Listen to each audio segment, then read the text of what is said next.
Alright, peace be upon you, ladies and gentlemen. How are you? Now, in today's video, I just want to reflect on this quote, and it's something that I've already posted in my community page, but it's such an amazing quote, it deserves to be read out in a video and expounded upon a little bit.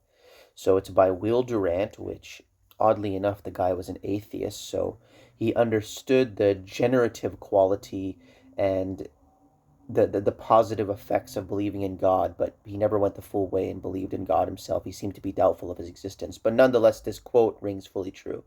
And we'll begin right here.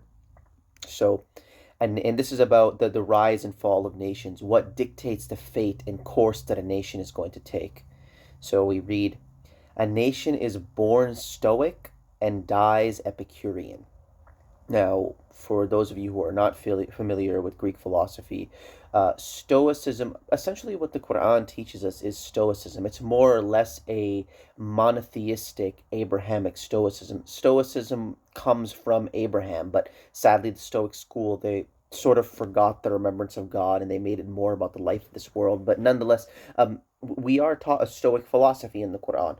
Stoicism really is just the ability to forbear and be patient and be strong in the face of adversity and to not let adversity waver you and cause you to falter. And that's exactly what the Quran teaches us. They call it Stoic, and we would in the Quran call it Sabr, patience, a doggedness and a ruggedness whereby no matter what comes your way, you still stick your feet in the ground, you grit your teeth, and you look forward at the world. And it doesn't matter how hard things get, you will have faith in your Lord and you will be patient through it. That's Stoicism. That's exactly what the Quran calls us to be as men. And dies Epicurean. Epicureanism, to kind of distill it down, it's essentially the philosophy, it's quite atheistic and secular. It's the philosophy that basically the purpose of this life is just to have as much pleasure as possible, whether it be going out and drinking or sleeping with as many women, a life of the body, a life of the senses, a life of dulling yourself with enthralling sensations. That's essentially the Epicurean philosophy. YOLO, right? You only live once. That would be, I guess, a modern incarnation of Epicureanism. So he says, a nation is born Stoic and dies Epicurean. At its cradle, to repeat a thoughtful adage, religion stands and philosophy accompanies it to the grave. Incredible stuff right there. So, at the birth of a civilization, religion accompanies it. So, and he's going to obviously talk in terms of polytheism here, delusional polytheism with gods, but we can just translate this into one God. But at its cradle, so you see at the birth of every civilization is a belief in God, a belief in the creator, a belief in the gods. And, when it comes time for that civilization's demise, they start getting obsessed with philosophy, talking about their reason and how intelligent they are. Suddenly the worldview gets polluted with all of this secularism and no remembrance of God, no remembrance of the divine, no remembrance of anything that's sacred. And that's incredible that religion is at its cradle and philosophy accompanies it to the grave. That is absolutely true. Because secular philosophy, atheistic philosophy, two guys who don't believe in God, they don't believe in scripture, they have no authority whatsoever, and they're standing there, sitting there, talking about what they think is right and wrong. It's completely vain. It's useless. So, at its cradle, religion stands, and philosophy accompanies it to the grave. In the beginning of all cultures, a strong religious faith conceals and softens the nature of things, and gives men courage to bear pain and hardship patiently. So that's what we do, right? Whatever hardship I go through in life, I know God says He doesn't test a soul more than it can bear, and that God is with us. The help of God is near. It allows you to take on the challenges of life with a strong face and a sweat on your brow, with no fear and no despair, and gives men courage to bear pain and hardship patiently. At every step, the gods, I'm just going to change it to monotheism, at every step, God is with them and will not let them perish until they do. Even then, a firm faith will explain that it was the sins of the people that turned their God to an avenging wrath. Evil does not destroy faith, but strengthens it. So he's talking about this quality of how, men of deep and sincere and pious faith to their Lord, they it doesn't matter what you bring their way. It doesn't matter how much evil they are confronted with. It only seems to exacerbate their faith even further and make them stronger and stronger and stronger. And this is required to build and maintain, to erect civilization, this kind of doggedness. So yeah, evil does not destroy faith, but strengthens it. If victory comes, if war is forgotten in security and peace, then wealth grows, the life of the body gives way in the dominant classes to the life of the senses and mind. Toil and suffering are replaced by pleasure and ease. Science weakens faith, even while thought and comfort weaken virility and fortitude. So I don't know if you guys have ever heard of this. It's kind of it's a concept that Elliot Hulse popularized, but he didn't invent it. I think he got it from some other book some guy wrote. But it's called the masculinity cycle, where you have a strong men, tough men, faithful men. They create good and easy times. They make things easy for everybody. Good and easy times create weak men. Weak men naturally create very, very hard times because we can't rely on them when we need them. And then hard and difficult times create strong men, then strong men create easy times create weak men. That's what he calls the masculinity cycle. And that's kind of what Will Durant is getting at here. If war is forgotten in peace and security, then the wealth grows and the life of the senses and the body gives way. People take pleasure in every passing delight, drinking, smoking, staring at women, no purpose in life, and then they start to forget God altogether in this easiness. And we can reflect in our civilization what point in the cycle we're at, and we are definitely at the point of basically the downturn, this part from the 12 o'clock to the 3 o'clock position, where easy times create weak men. I see weak men all around me, and then of course weak men create hard times. That's what we're entering into. So you have war is forgotten in security and peace, and wealth grows. The life of the body gives way in the dominant classes to the life of the senses and the mind. Toil and suffering are replaced by pleasure and ease. So if you look, that seems to be all that people have in their mind when it comes to their purpose, their pleasure. It's just about their pleasure, their enjoyment. It's all about fun, doing interesting things. Do what makes you happy. Do what makes you happy. No, don't do what makes you happy. Fulfill your divine duty. Carry your sword, carry your shield, and go out and fight evil in this world. And it will, in the end, give you a deeper sense of happiness than the fleeting happiness that comes from just enjoying bodily pleasures. But even if it makes you upset in the moment, even if it's disturbing in the moment, even if it's difficult, even if you'd rather do something else, you'd rather go out day drinking with your friends.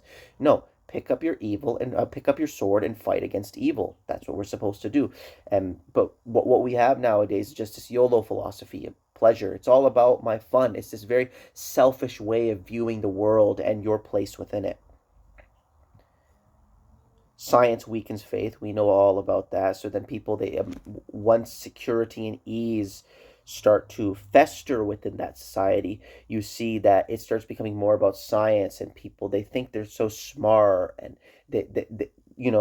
they believe like they've encompassed all this knowledge, and this pride and ego is pretty much the sign. It's indicative of a great and painful downfall, which is coming now. At last men begin to doubt God. They mourn the tragedy of knowledge and seek refuge in every passing delight. Achilles at the beginning, Epicurus at the end. After David comes Job, and after Job, Ecclesiastes. Wow, what a quote. At last men begin to doubt God, and this is what happens with times of security and ease.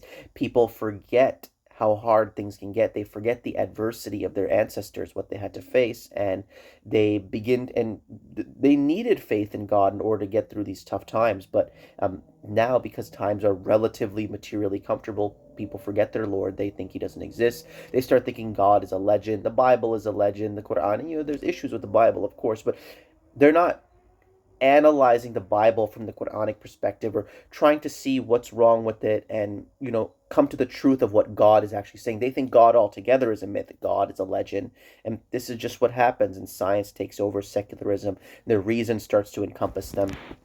We even have in the Bible where Paul says, and as much as I don't like Paul, this is correct, where he says that professing themselves to be wise, they become fools. And he says that Achilles at the beginning, Epicurus at the end. So in the Iliad, which is something I'm reading right now, God willing, I look forward to sharing with you quite a few reflections on the Iliad. Because remember, I said that I was going to embark upon reading all of the sacred books around the world, or as many as I could get my hands on. So the Iliad was a sacred book in the Greek Roman tradition, that part of the Mediterranean, and there's a lot of amazing things to see in there. But Achilles was a character in the Iliad where essentially he was known for his warrior spirit and being strong and being formidable, being patient in battle and conquering the enemy. So it's Achilles at the beginning and Epicurus at the end. Achilles at the beginning of civilizations, and then Epicurus, the masturbator, drinker, womanizer, woman chaser, at the end of civilizations. After David comes Job, and after Job, Ecclesiastes. So, uh, it doesn't matter what civilization you look at. You can look at whether they're monotheistic or polytheistic. Quranic civilization, ancient Greek and Roman, the Bhagavad Gita, the people who follow the Epic of Gilgamesh. If you read any of their scriptures or books, Iliad, Epic of Gilgamesh, Bhagavad Gita, whether we accept the polytheism or not is a separate issue, but all of them have at some level the foundational concept of honoring the divine, whether they say honor God or honor the gods if they're polytheistic. But there's prayer, fasting, charity, and also looking towards the Lord, having faith in God or the gods, having faith in the plan of the divine, not profaning the divine. This is a core concept at the root of every cultural supposed myth. Every culture was built on these values of honoring the divine, honoring what is righteous, and looking towards the divine for guidance. Even if you look at a Iliad, I'm just in chapter 1. One of the central themes of that chapter is after Achilles has his prize, his female prize, taken from him by King Agamemnon. I can't remember what her name is. One of the goddesses, she comes down and essentially she instructs him, don't fight against Agamemnon. Don't make this about your own selfish ego, but just put it aside and focus on the gods, listen to the gods, and align yourself with the divine plan. And if you put the polytheism aside, that is a Quranic message. Every society is built upon these foundations. Honoring the divine is the bedrock of civilization. As the guy said, Will Durant, he said that it's at their cradle. Belief in the Lord and honoring the divine and prayer, this is inherently generative. It brings forth civilization. It creates by godly, it builds up. And denial of God, atheism, blasphemy, hatred of the divine, secularism, worldliness. That's another thing. You'll see that they focus on the divine, whereas now we focus on worldliness and the life of this world. This is inherently destructive. And,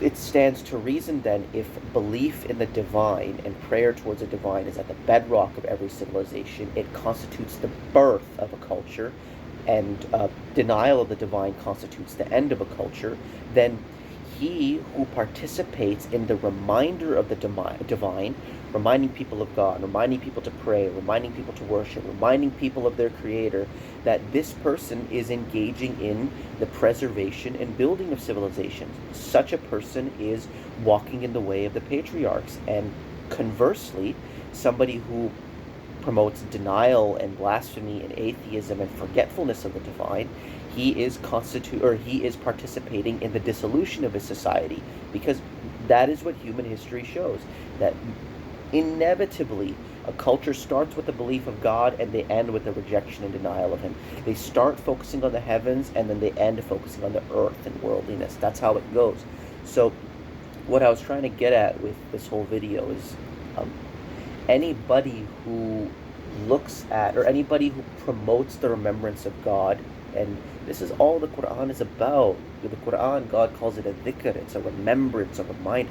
Just reminding you, remember your Lord, pray to him. Just think about God for a moment.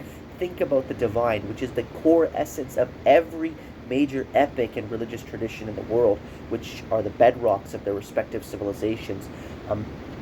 Any person who engages in that behavior of trying to remind as many people of God as possible, he is a friend of humanity. He wants to see humanity prosper.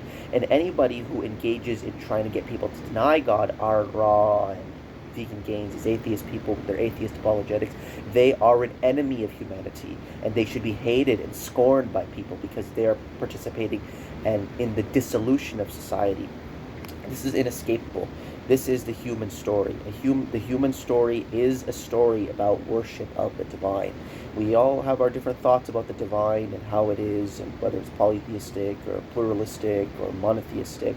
And I really believe that the monotheist tradition is at the heart of every polytheistic tradition in the world, and I'm going to prove that, God willing, in the next few videos. But nonetheless, this pointing of our head towards a power greater than ourselves and submitting ourselves to it, this is inherent to humanity.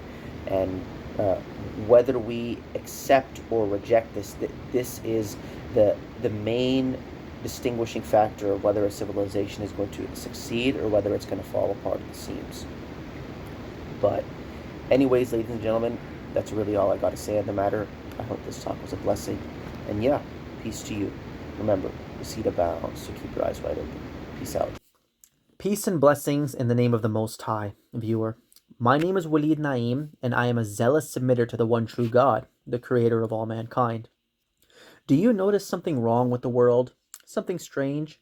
Despite us having a church, synagogue, and mosque in every neighborhood, how has this entire Western civilization fallen into abject atheism, nihilism, and savagery? Why does life just seem so dull, so meaningless, and so devoid of anything real in the Occidental world? Despite the ubiquitous presence of these religious institutions, why are our so-called Muslim sons in large numbers drinking, smoking, partying, and chasing after women, with no seeming desire to do anything more with their life other than satisfy their base pleasures, when God has commanded them to be clean, righteous, and responsible leaders of their community? And why are our hijabi so-called Muslim daughters walking around with tight jeans that reveal their figure, with TikTok accounts posting semi-provocative, self-absorbed videos of themselves online for the world to see, when God has commanded them to lengthen their garments and be modest in their mannerisms? What has happened here? These young men and women are supposed to be making themselves right before God while raising the next generation of ardent defenders of the holy faith. But it seems that Islam features no more in their lives other than a scarf on their head, a Friday fidgeting around in the mosque when their parents force them to go against their will, or a decorative hanger in their car. At this rate, if God allows us to continue going down the road it is, then Islam and the Quran will become pretty much non-existent in the lives of most of our descendants, if it wasn't already non-existent now. If we do not take a stand soon, in a few generations, our children's children will likely be indistinguishable from the secular West. Is that the kind of world we want to live in? Our kids to live in? A world practically devoid of the remembrance of the one God and all things sane? I obviously can't speak for you, but for my own self, I can personally say, count me out of it. I'm not going to sit here and just watch my brothers and sisters, those who claim to believe in God alone, believe in Judgment Day, His prophets and angels, and all the other aspects of this holy creed, get duped into going to hell. I'm not going to let this happen without at least something of an effort on my end to reroute this dark trajectory. So, again, how in the world do we end up here? There is a mosque in practically every neighborhood in the West, and no shortage of donations that get dropped in their boxes. They have had lots of funding, lots of time, and unquestioning support from their respective congregations, yet somehow have been run over by the secular atheist. All of their so-called Muslim children go to the atheist, secular public schools for most of their week to be taught beliefs that are completely incompatible with the Quran. And we wonder why they have ended up the way they are. If these houses, and by these houses I mean the mosques, were truly of God, that were doing everything right, then why would our Lord let them get so decisively trampled upon by their enemies? Why do the wicked have all of the reins of power here? Clearly, something is not adding up. Well, it is my thesis here today that the vast, vast majority of mosques that exist in this world today have lost their way and follow a religion which is completely foreign to the Quran. This is why they have failed so miserably in the West, and it seems that God has forgotten them. In truth, the real reason behind their shortcoming is that they, and many of us, have forgotten God Himself, which is why He has left us here collecting our bitter receipts. So, What are my exact criticisms of the mosques today? As a Muslim and a man committed to the truth above all else, what are my personal gripes with their institution, which claims to be for God? The first glaring problem I can think of is that the majority of people who call themselves Muslim have allied themselves with a body of literature that is foreign to the Word of God, treating it equal to, and in fact above, the Quran itself. Of course, I am talking about the Hadith. Listen, the facts are this. There is no justification within the Quran which tells us to follow this hadith stuff, which came hundreds of years after the Prophet Muhammad died, and therefore he could have had no ability to oversee what people have said about him and determine if it is true or false. It is now becoming crystal clear, especially in the last 10 to 20 years, that many things that have been ascribed to him in their most quote unquote authoritative texts, which they call their Sahih Hadiths, are forgeries that directly contradict God's final revelation. To take these words of men, i.e., the Hadith, and hold them to be equally authoritative to the words of God would be breaking the first and most important commandment, which is to worship God alone, making no equals with him. To say that these supposed words of Muhammad, which are not even Muhammad's own words, but simply very doubtful rumors about what people who existed hundreds of years after him say he said, that have been decided upon by the scholars as authoritative holds equal, or in fact any weight in our faith comparable to the verbatim words of God himself, the Holy Quran, is idolatry. You are exalting man's words to the status of divinity, which should only be given to God's words. Nothing comes even close to the Quran, because God, the creator of the heavens and the earth, is its author. This includes the Hadith too, which pales in comparison and is superfluous to the glorious Quran. If you are interested in seeing a full refutation of the Hadith, you may watch my video titled A Defense of Prophet Muhammad, David Wood and Hadith Exposed, which is linked below. In it, along with refuting and putting in his place the worst opponent of Islam on the internet, Mr. David Wood, I also expose how the Hadith is completely contradictory to the Quran and the source of much of the Muslim world's problems. It is a 2-hour long documentary where I seek to demonstrate the true character of Muhammad in the Quran, defending his history and personality with primary source quotations. I clear the last prophet of God's name from the people who have tarnished his reputation the most, which are certain types of Christians, and, sad to say, Hadith following Muslims, which have said many terrible things about him. No, Muhammad was not a money-hungry, tyrannical warlord who married a 6-year-old girl. He was a shy, humble, meek man who married adult women, had compassion for even his worst enemies, and oftentimes had a tough time even standing up for himself out of fear of hurting other people's feelings. This is all demonstrated in detail in my video. Once again, the link for that will be in the description under the tab, The True Character of Muhammad in the Quran.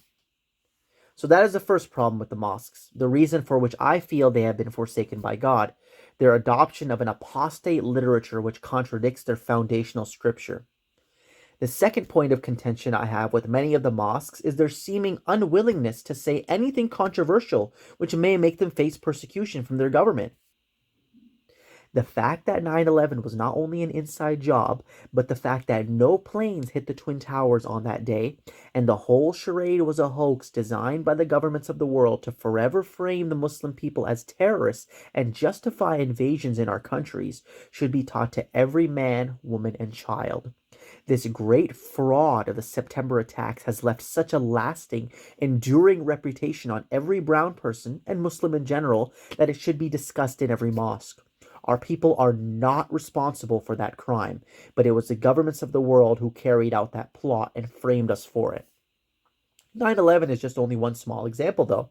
There are many other quote-unquote conspiracy theories, which are really just conspiracy facts, avoided by the mosques due to their controversy, like the fact that the monetary system in the West is an ungodly scam based on usury, the fact that the so-called healthcare system is a predatory empire which doesn't try to cure anybody, but instead makes money off of human suffering, the fact that sodomite propaganda is being promoted to the masses, including our children, and the fact that the thing which I will call the C-19er, to avoid censorship, was a hoax perpetrated by the powers that be to greatly expand their police state, censorship incentives, and surveillance systems worldwide in order to create their new world order, and much more. These governments that have occupied our lands are de facto terrorist regimes, and the mosques seem to say nothing of it. They appear to be more concerned with not being labeled extremists while they live their comfortable, well-funded lives, avoiding topics that are hard to deal with due to the abject persecution they bring. That is my second problem with them. They're at the very least lack of awareness, or if not, perhaps lack of willingness to address the real geopolitical situation going on in the world.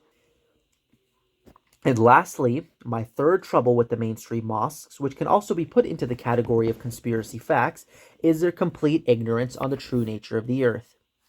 It may sound as a shock to you, my viewer, that the Quran, the Bible, and in fact all of the ancient scriptures teach the earth is flat and stationary. This is the only model of the world which is compatible with those texts and also scientifically provable. This flat earth conspiracy, which should really be called the globe earth conspiracy, is one of the biggest lies of the modern world, we are told, and goes in line with what I said earlier about the endemic corruption of the governments of the world. Everything you have been told about where you live is a fabrication, and the space agencies are a shameless hoax. For a fully detailed presentation on the subject of flat earth, where I demonstrate the science, the history, the philosophy, the verses in the Bible and Quran proving it, and much more, you can read my book titled The Flat Earth Manifesto, which is linked in the description. This work runs to nearly 1,200 pages and is practically a textbook on not only the topic of flat earth, but the subject of physics proper, and I expose the biggest fraudulent religion of the West, which is science worship, otherwise known as scientism. As with all of my work, it too is available for free. No, you do not live on a pathetic speck of dust spinning around in the middle of nowhere in space. You live in a brilliant, intelligently designed terrarium created by God and are at the center of the universe. Again, to learn more, the link to the Flat Earth Manifesto will be in the description. Those right there are my three biggest scores against the mosques of today. There are more points I could bring up, but these are the major ones. These are the controversies which have estranged me from the rest of the so-called Muslim world. Believe me when I say that I would love to join them, and that it hurts me so deeply that I have to pit myself up against the very institution I was born and raised in, the mosques I attended from childhood, whose carpets upon which I walked, stood, prayed, and listened to the preaching in my earliest years. But that is the price to pay for the truth. My commitment to God and what is right is more important than my emotional attachments to a place that was once dear to my heart. Simply put, this is why I think God has forsaken us. This is why I think that the mosques have been steamrolled by the secular atheist. It is because most of us have abandoned the word of God, neglected preaching the truth, and instead chosen comfort over courageous action. That is my thesis to why this great falling away in the West has taken place.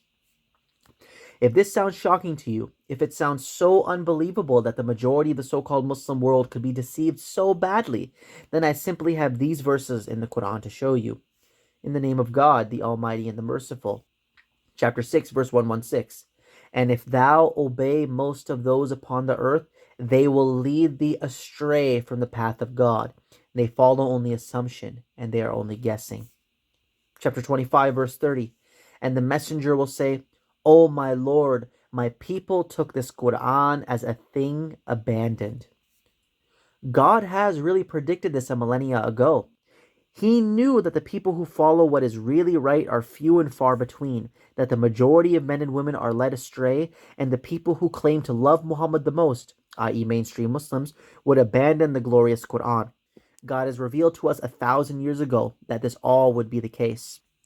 It is my mission, therefore, by the will of God, to band together with like-minded believers who have understood the truth and work together to build a new institution from the ground up, founded upon prudent fear. We need to start fresh, start anew. We need to build a new mosque where people can hear the unfiltered preaching from the Quran alone, where men and women can get married, where children can play and be educated in the truth, and where the name of the Most High God, without any associate partners, can be remembered. We need a group of highly dedicated men who will raise and defend this institution with their own hands if need be, and go out into the world warning people of the punishment of God, bearing witness to the truth of his oneness. That is my mission, my viewer.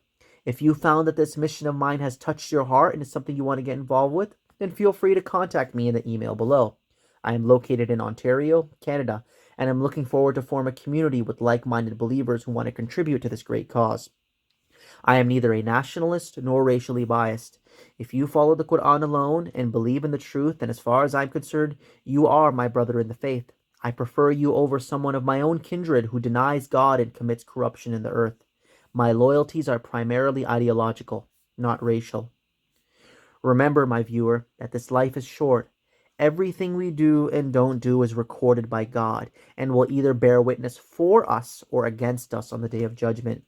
Hell is eternal, and I do not know about you, but as for me, I want to meet my Creator in the best state possible. I want to spend my life struggling to build up my people, the true Muslims, so that God may be pleased with me on that day. If you are interested in that, then feel free to join me. If not, then find something else good to do which will prepare you for your appointment with the Most High. That is where we are all going anyway. With that being said, I say peace and God bless to all of you good people. Take care, everyone.